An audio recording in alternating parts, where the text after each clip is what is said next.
Wa ko kahibawon sa paang buhaton para mabalik na ko imong pahiyom. Gibuhat na kong tanan sa imong mahinumduman.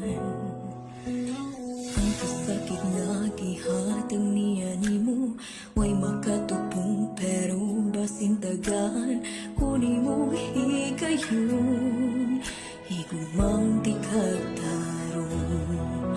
Pero gikapoy nako unsa man yo'y padung